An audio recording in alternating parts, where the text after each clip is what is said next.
باش توصل للقمة لازم تبعد عن كل شي سلبي. خلونا بوزيتيف الآن.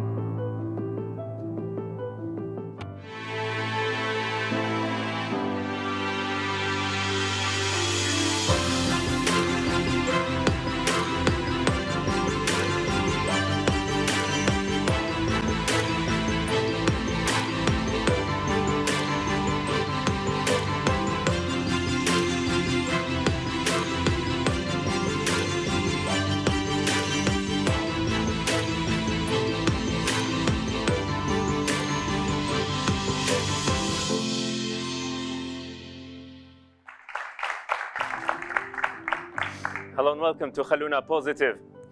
In this show, I want you to ask yourself, are you able to read your favorite international author's book without any translation to your language? Do you really not care about the bad dubbing of your favorite TV show? Or you just don't want to say that? Have you ever thought, what would the results be if English was one of the languages you really master?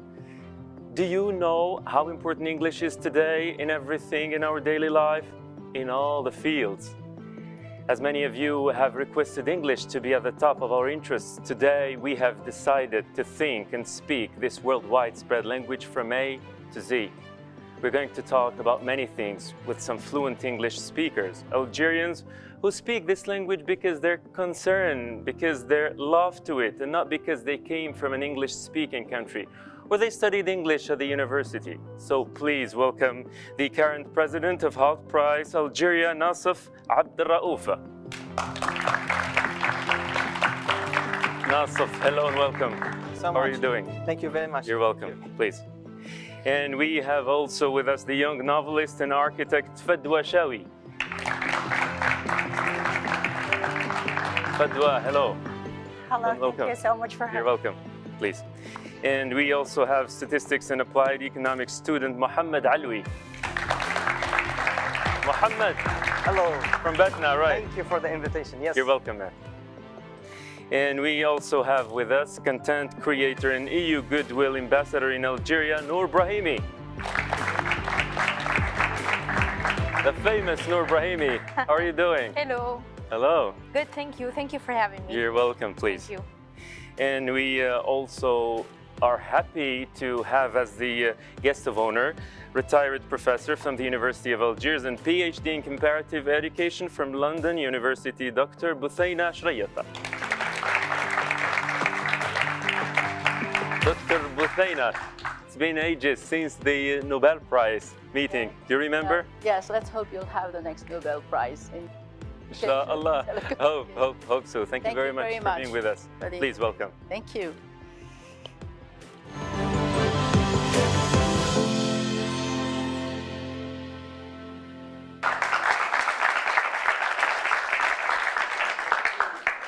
Hello and welcome back. As I said in the beginning, in my introduction, we have inspiring people today with us. Dr. Shwayat, as you can see, we have models in English, fluent speakers. We're going to listen to them speaking English.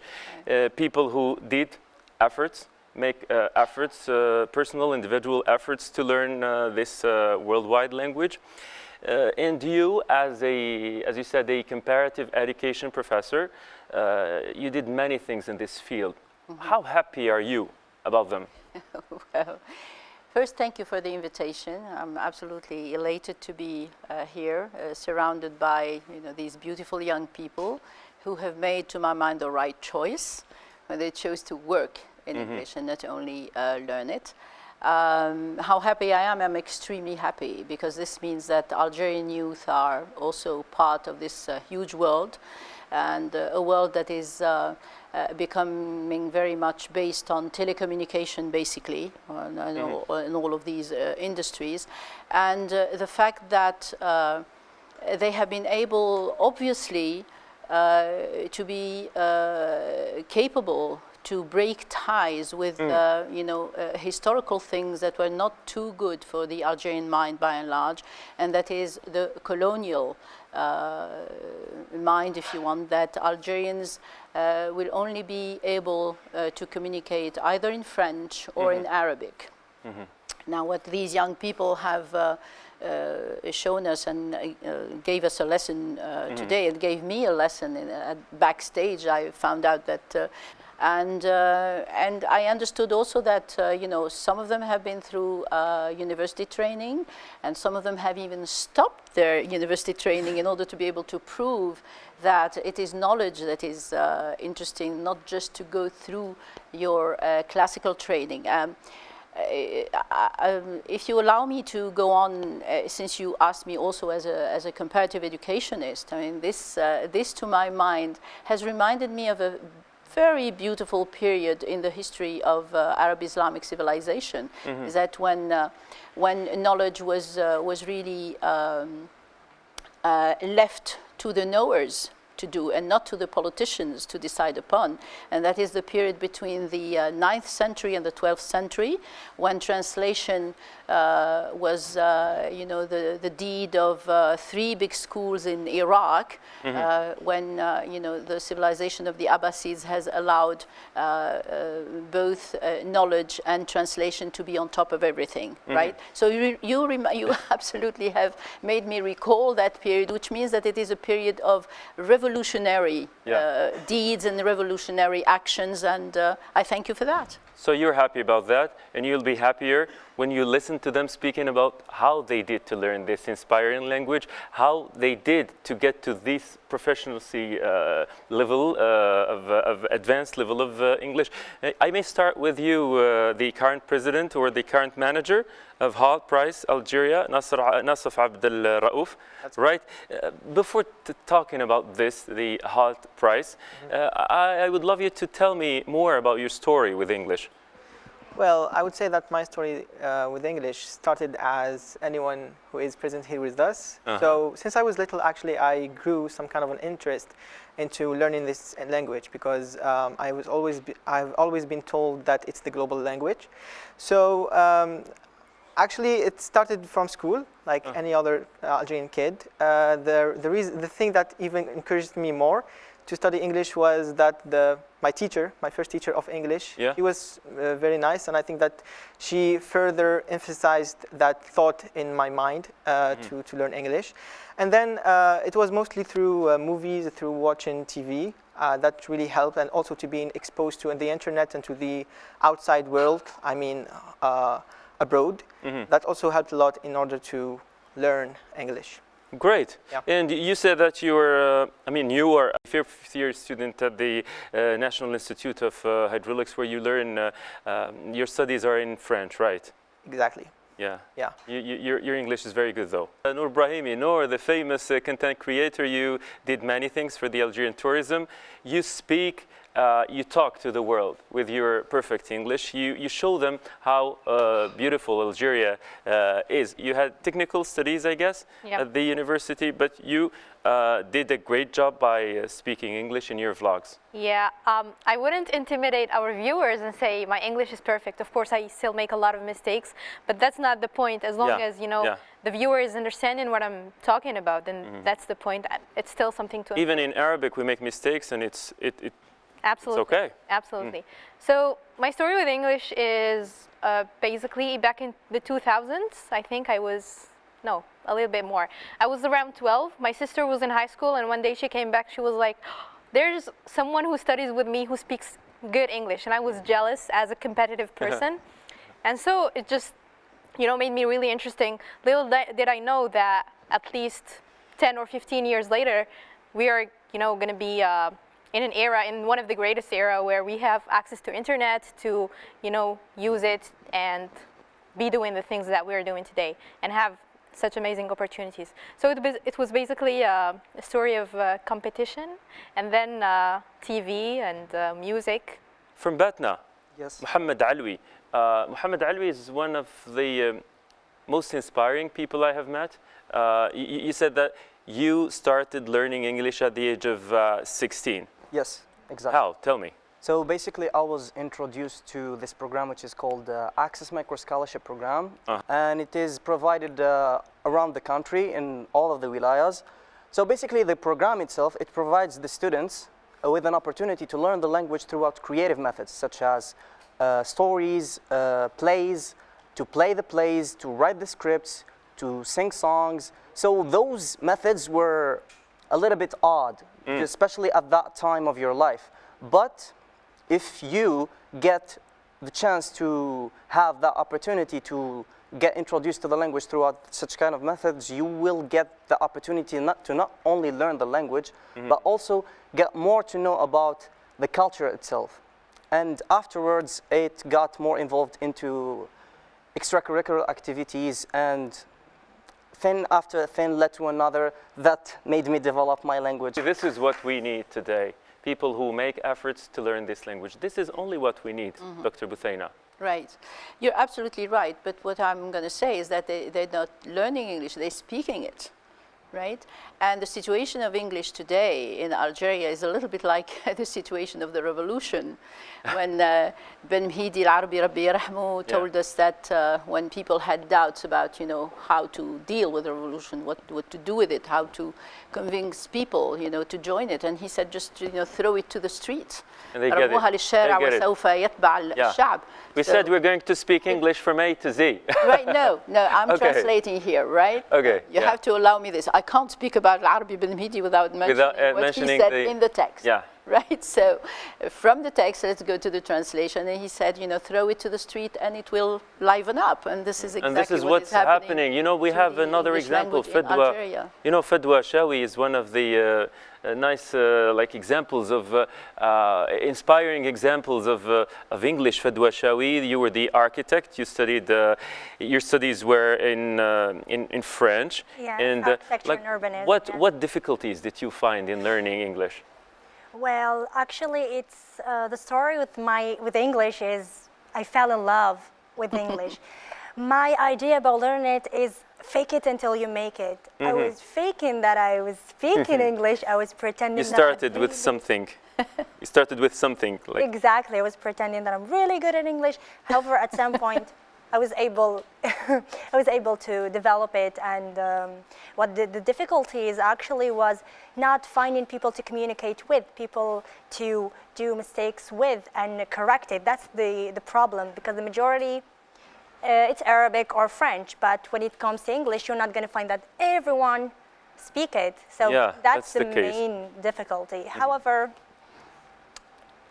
that's a great experience, and now we're here. I helped myself with movies and music and of course books. Yeah, I was proud because I was the only person who's Algerian, of course, who's living in Africa, who went to the conference. She's not a Blida dweller, she's a world dweller. I mean, she is a world citizen. We have the culture of like, oh, did you hear what they say? Oh my God, how can they?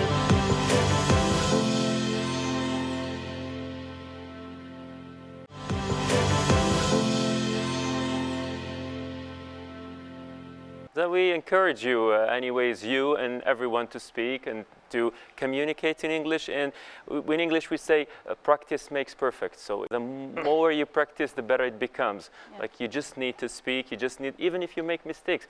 The problem is that sometimes when we speak in Arabic or in our dialect, we don't say, I made a mistake. Even if it's a shame on us when we make mistakes in Arabic, our mother tongue. English, we find it difficult when we make mistakes, or even in other languages. Was it the same for you guys, Noor?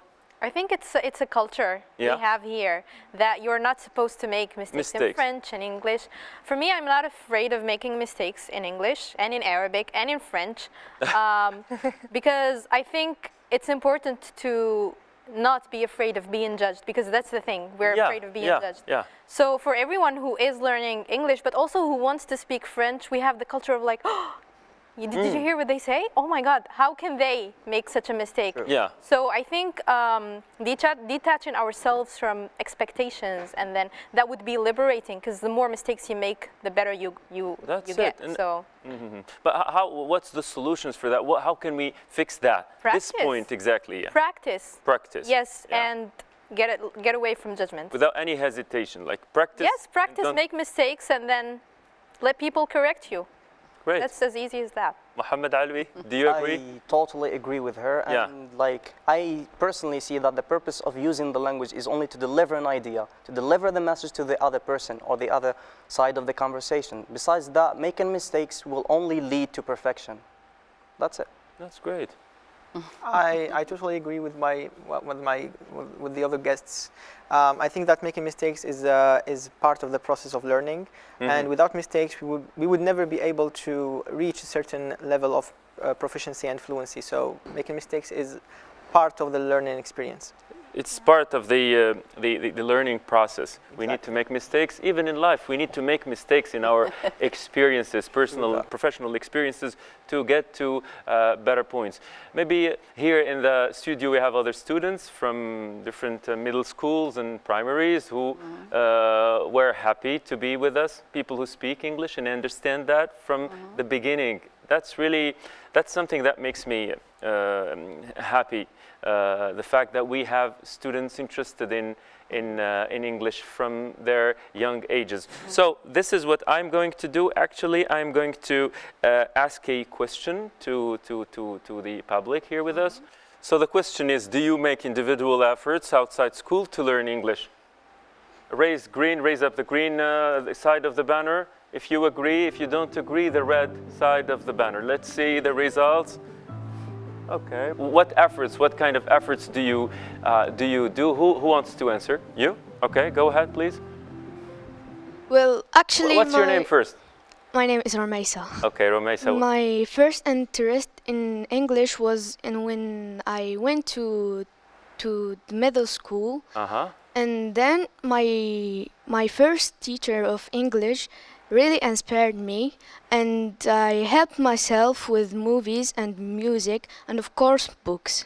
So you read books and you watch movies, you listen to music. Do you think it's easy to do that, to learn English?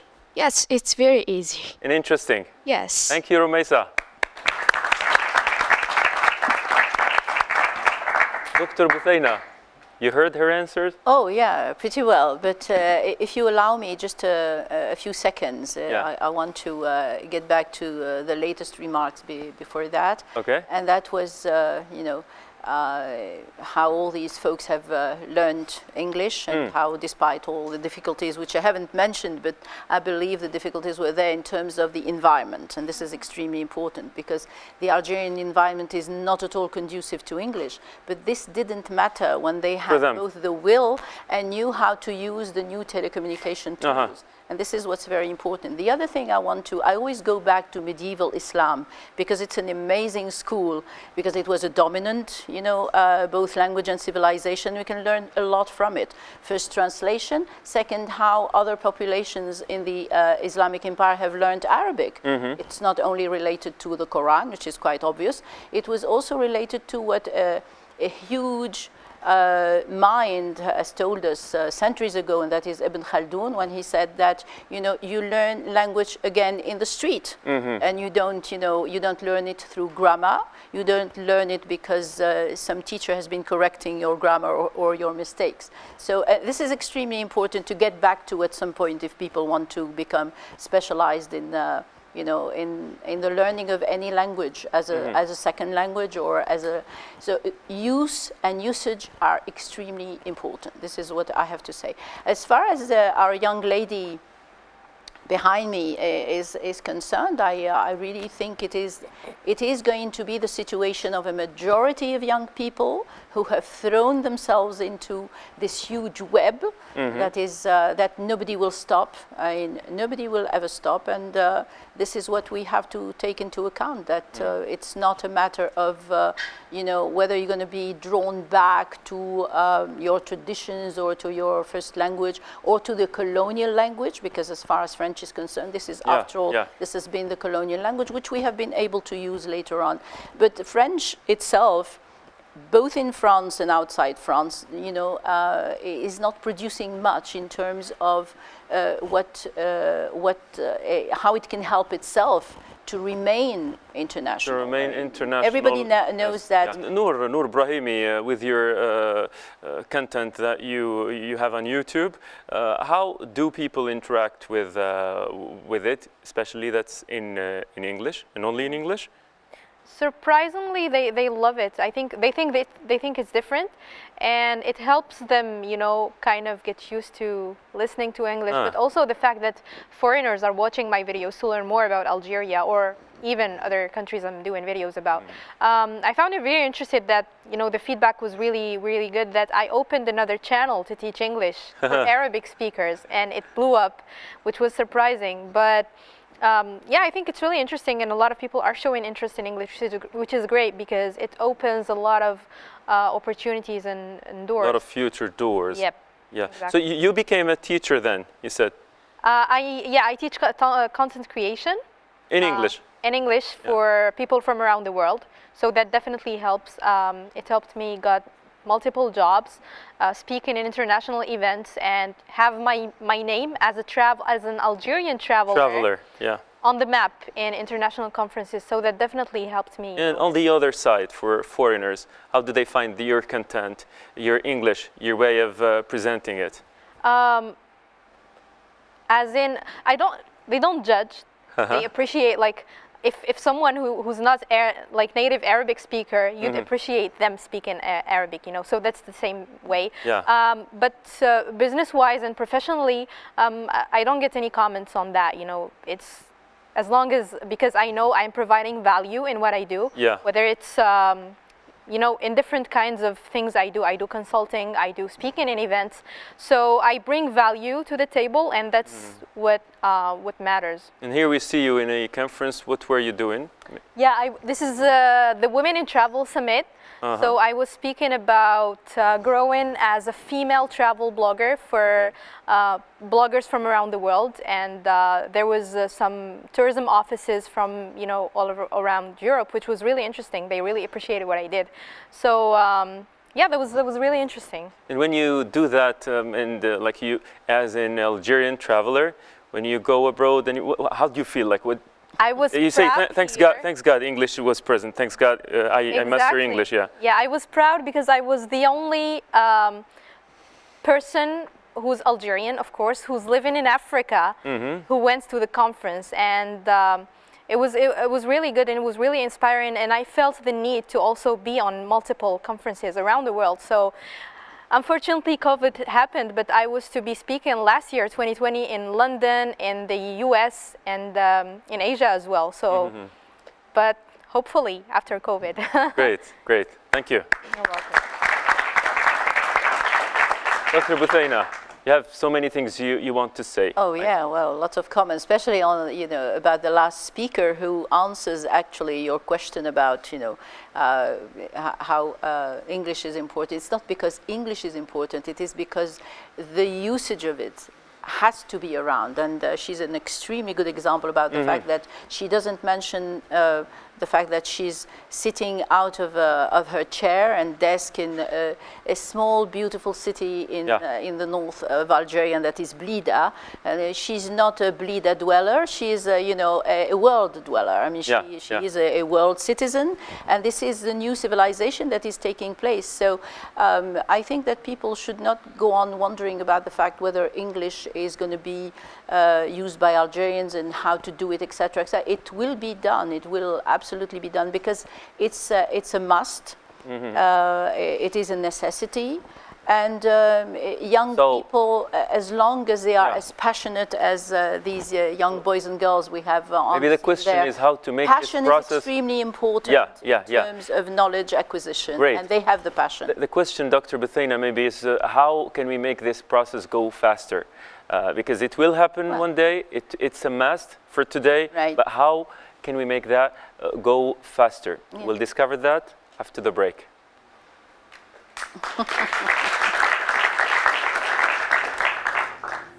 And these French universities, they asked for B2 level for English. Basically, it was when I was like a young kid back in high school, or not middle school, I'm gonna say middle school, you know. Don't you think that Dr. Buthaina is the right person to be the Minister of English or something like that? Who agrees? Raise your hands. Noor doesn't agree. And it all started as a delegate for me, then ended up being a chair of different committees such as the African Union, Drugs and Crimes, and a lot of committees.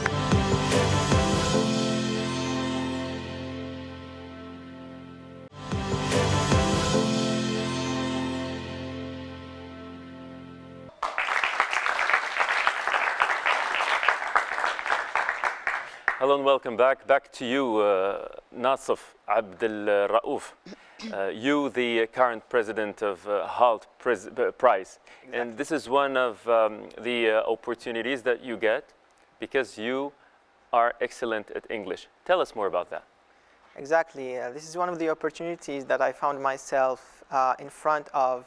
That was mainly because I knew how to speak English. I am sure that when you look at my profile, maybe other competencies that I have wouldn't show up as strong as English. And I think that it was one of the main reasons why I was selected to be the president of HALT Prize Algeria. So, and the best thing about this experience was that I was able to encourage more people around Algeria, around the country, in order to get out of their comfort zone and face the challenges. And okay, tell us about HALT Prize. We are still wondering. Yeah, what's that about? So actually, HALT Prize is the biggest entrepreneurship movement in the world. It's organized by the United Nations in collaboration with the HALT Foundation, and it's here in Algeria since 3 years ago. And we have been very happy to be represented by amazing startup projects that went internationally and represented Algeria and are represented now Algeria. We have more than 100 teams composed of 3 to 4 members who are representing Algeria in a challenge called Food for Good, which is a challenge who aims to find solutions to food sustainability, how we can make the food industry more sustainable in terms of protecting the environment, for example. And but I think that the most important thing through HALT Prize is we are changing the mindset of the Algerian individual, and we wanted to focus on the shadow areas of Algeria because we wanted to provide more opportunities and to make them actually interact with the international community, and that thing requires English. And you are seeing that young people in Algeria are very, very good in English, and they are able to maintain and to lead a change through their country and also the world. The same, Mohammed Alwi, maybe you always say thanks to English that made you able to be the chair of different committees in Algeria. Yes. And you had the chance to meet thousands of people through your YouTube vlogs and podcasts. So basically, being a chair, it was in a program called Model United Nation, which is basically a simulation of the real conference of the United Nations. The program itself basically is about, it is an instructive educational program that provides the opportunity for students to have a brief image of what the diplomatic, economic situation that happens during the United Nations conferences. For instance, let's say that there is a room full of delegation, and each and every student represents a country. So basically, he is the delegation of a specific country. He represents the country and its policies. And there is a chair. The chair guides the debate and controls the path and fluency of the debate to come up with afterwards something called the draft resolution paper, which includes a lot of clauses and amendments concerning the solutions provided for certain kind of problematic that was proposed in the committee. And it all started as a delegate for me, then ended up being a chair of different committees such as the African Union, Drugs and Crimes, and a lot of committees. Thank you. Fadwa, Shawi, maybe your experience is a little bit different. You said you were in architecture. And you come up with this new book, Hidden Sorrow. Yes. Which is great. Like as an Algerian novelist at your age, you give us this beautiful. Actually, I was 23 years old. I was a student at that time. I was a student. I published it in 2017 and had a second edition in 2018. It was a great experience. English allowed me to enter the world of writing, which is fascinating. English didn't only help me when it comes to writing. I also participated in an international competition in my field, architecture and urbanism. When was that? It was in Hungary. It was about built-in. When was that?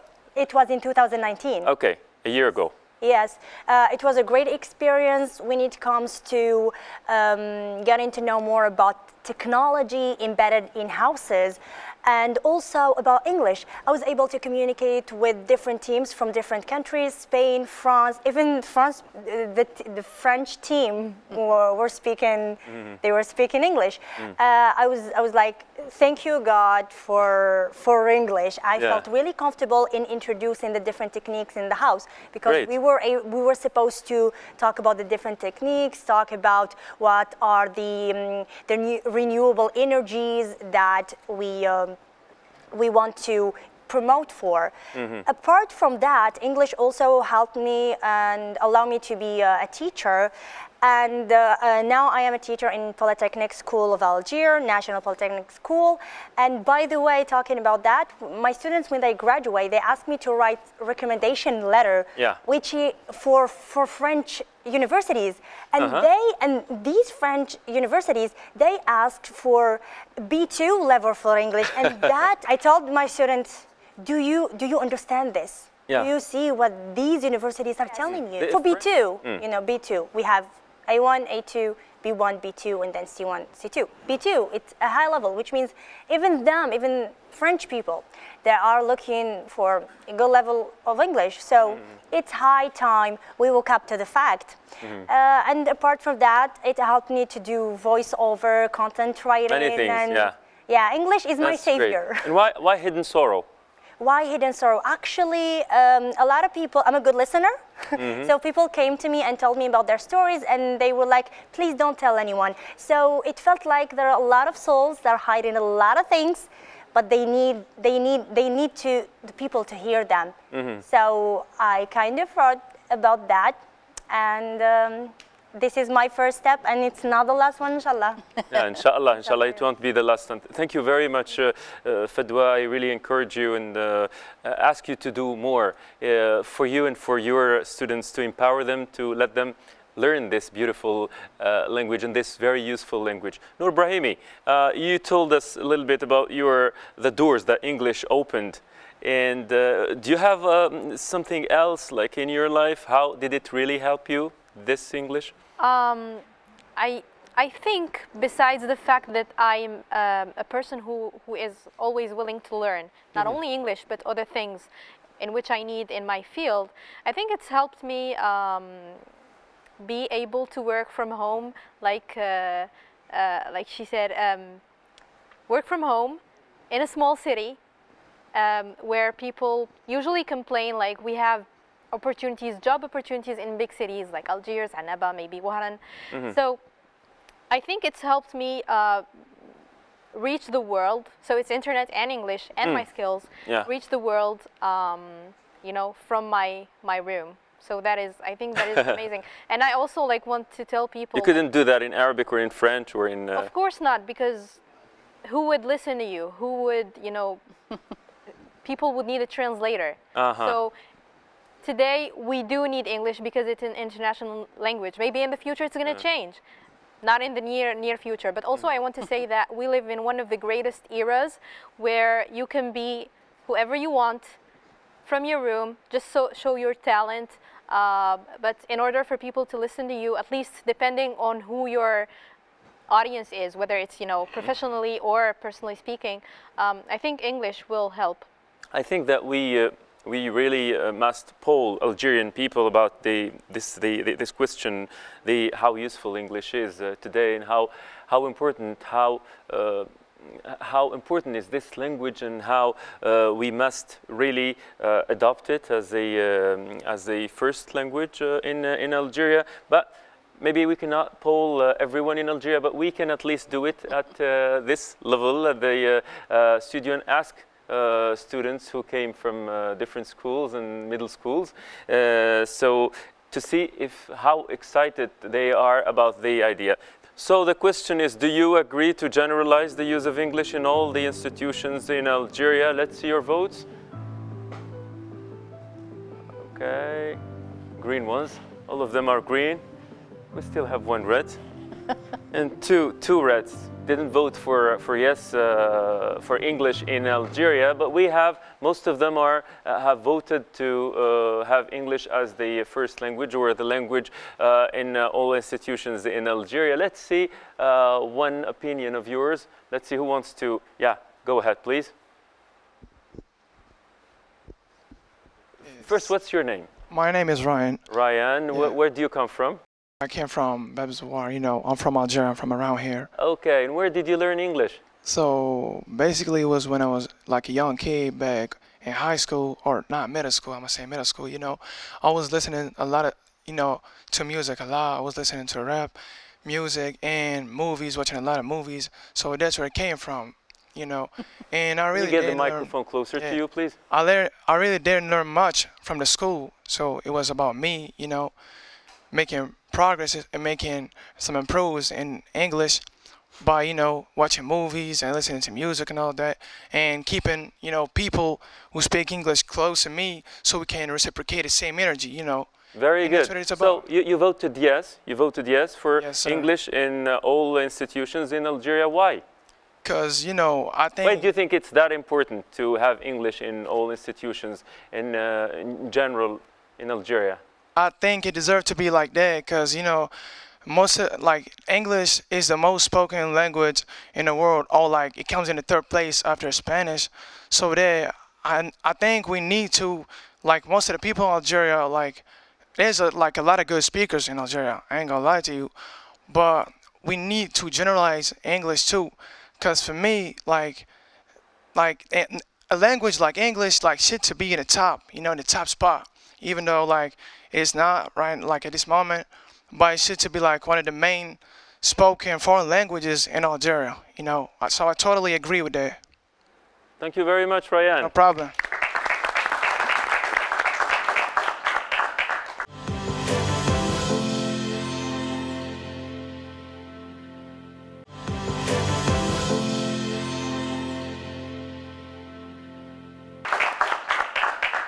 You know, like, do you have something to say before, Dr. Well, yes, Boufaina?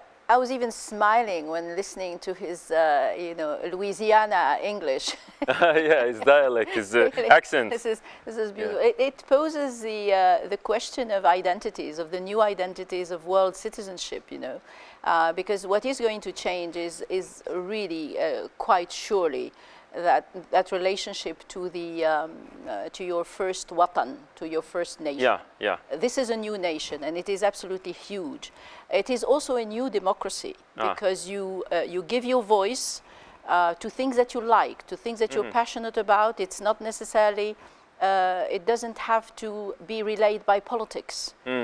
These 2 points. This is what we did here in. Taken into account that it doesn't only concern Algeria.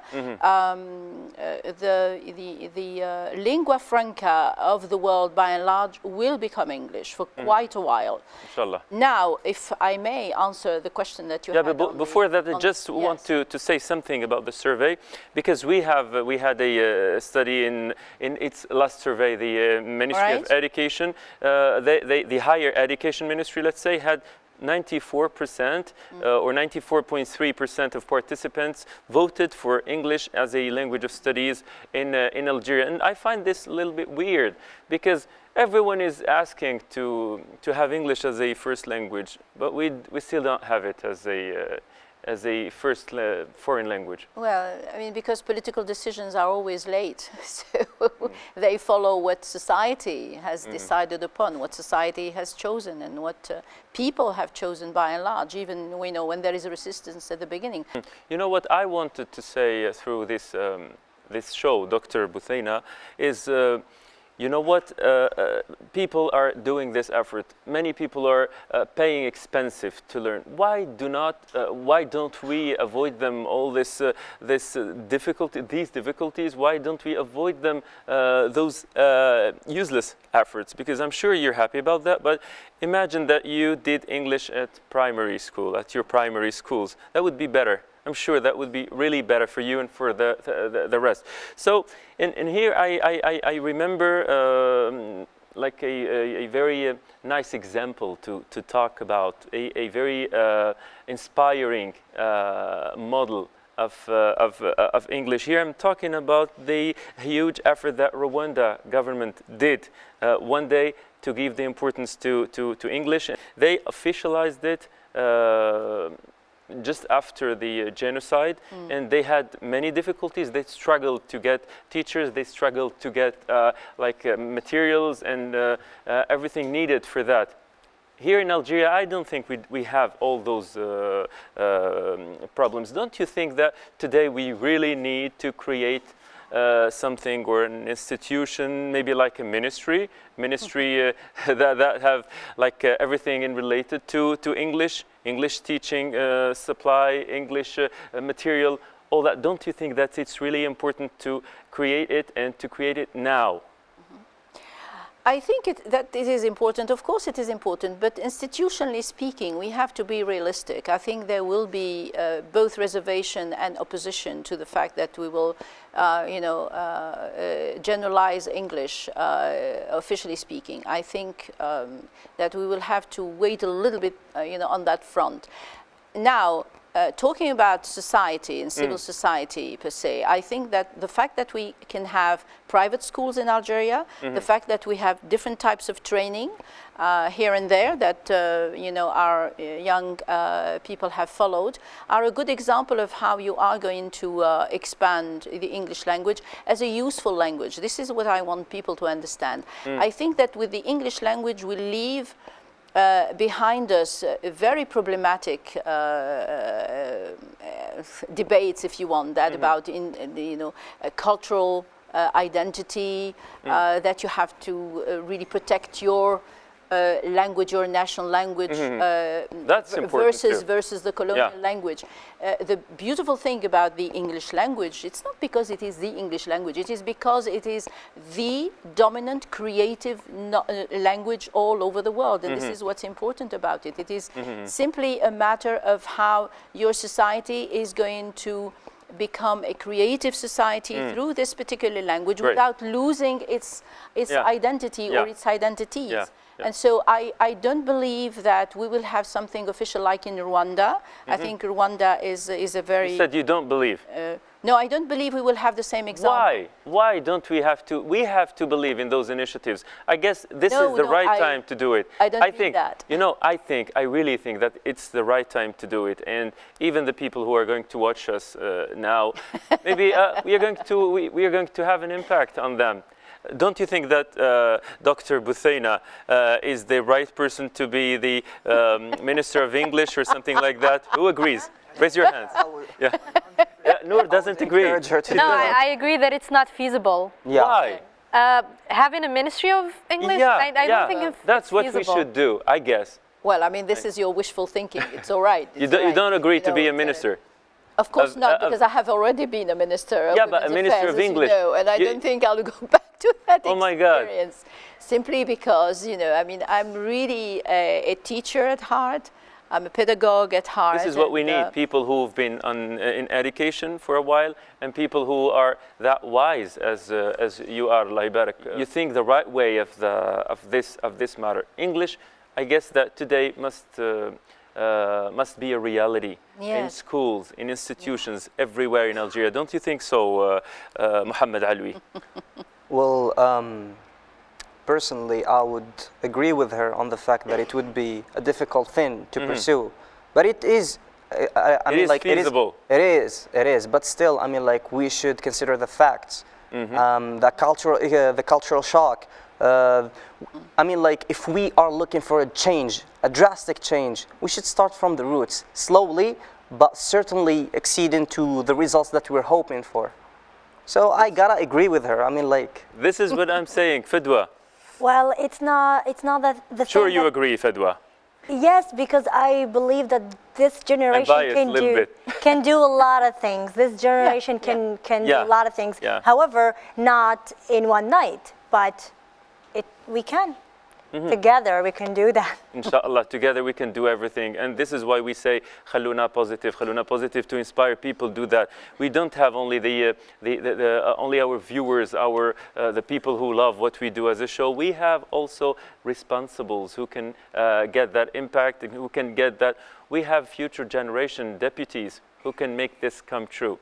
And I think it's the right time to do it. I'm not sure why you see it like you're doubting that it can be possible, Noor. I agree on the fact that it should be implemented in primary school and middle school and all the way but change to can be with our hands. No. Yes, we can. This is what I wanted to hear from I just want to say that a ministry for language is not feasible, but of course implementing a language in, and changing how things are working is feasible, of course. Nasif, you didn't say anything about that. I do agree with what Dr. Buthena just said. Oh my God. No, the same point. I think that implementing the language and trying to teach kids since their early age English is very important, because cognitively people who learn English in very early age they have an emotional understanding of the language, as opposed to people who learned English in a later stage. They have more rational understanding to English. So I think that it is very feasible, but implementing in ministry, I think it's too much to ask for. Okay, it's just a suggestion anyway. I told you it's a wishful thinking, but it's quite welcome. It's a wishful thinking, a positive thinking. Right. I said that because I really think, I do believe that this is very important. True. And if it's that important, it needs so much care at school. Anyways, thank you very much, all of you. Thank you, the current president of Health Prize Algeria, Nasif Abdelraouf. Shukran. Thank you. Thank you. Also the young novelist and architect Fedwa Shawi, thank you for being with us. Thank you for having me. Statistics and applied economics student Mohammed Alwi, thank you. It's been a pleasure. Noor Brahimi, the content created and EU Goodwill Ambassador in Algeria. Noor Brahimi, thank you. And Dr. Buthena Shrayat, the retired professor from the University of Algiers and PhD in comparative education from London University. Thank you very much. Thank you. May I say a last word? May I very briefly again remind you that English is in the streets of Algeria and that it will be all over the place in the next few generations. Inshallah, this is what we hope for. Thank you very much. Thank you. Thank you very much, and see you next time, inshallah. Inshallah.